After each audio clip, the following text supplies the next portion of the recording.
Welcome to Poker Market, making poker more efficient.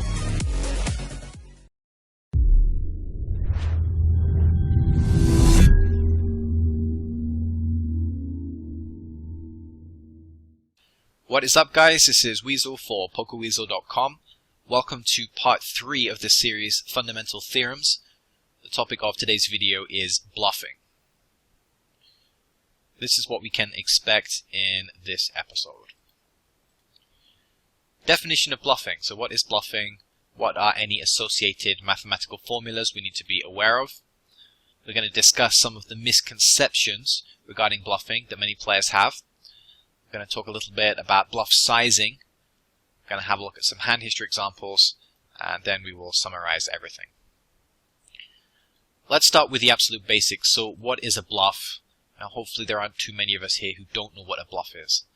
A bluff is a bet specifically designed to get better hands to fold, and our required success frequency is a function of our bet sizing. So what exactly does the second part mean? Probably the first sentence there makes inherent sense. We probably don't have the best hand. We want to get better hands that our opponent might have to fold. The second part, required success frequency, is a function of our bet sizing. What that essentially means when translated is the larger our bluff sizing, the more often it needs to work to be profitable.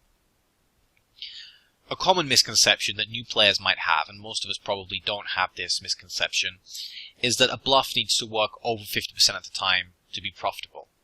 Now that's absolutely not the case. It's really just a function of our bet sizing.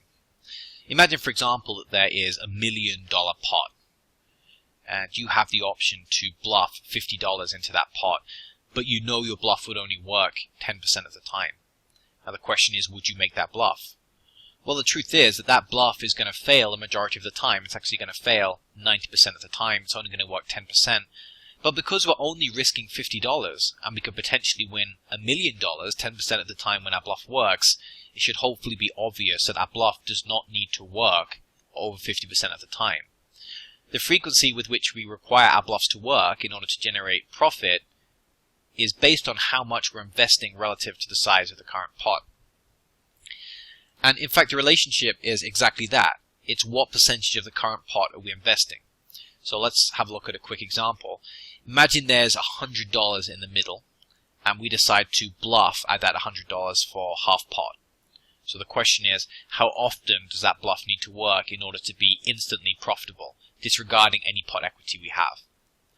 We simply look at what percentage of the total pot we're investing.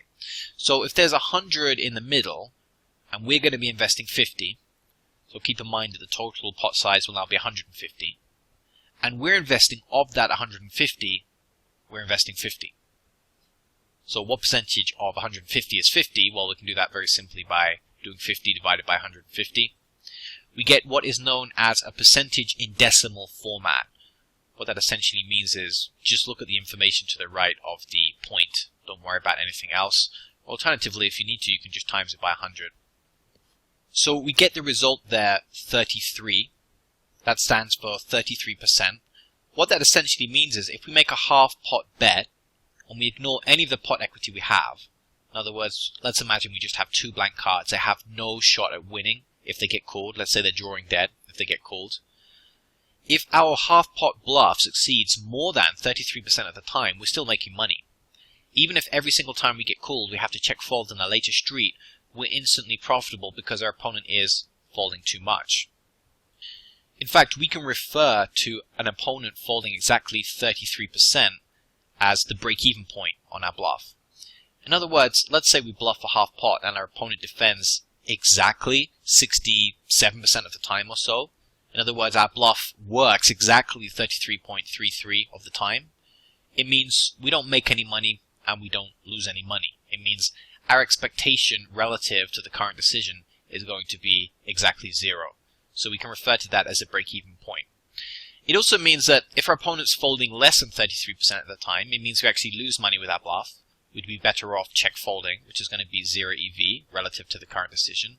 And if our opponent folds more than 33, then it's actually better to bluff than it is to check fold. So we can refer to 33% as the break-even point.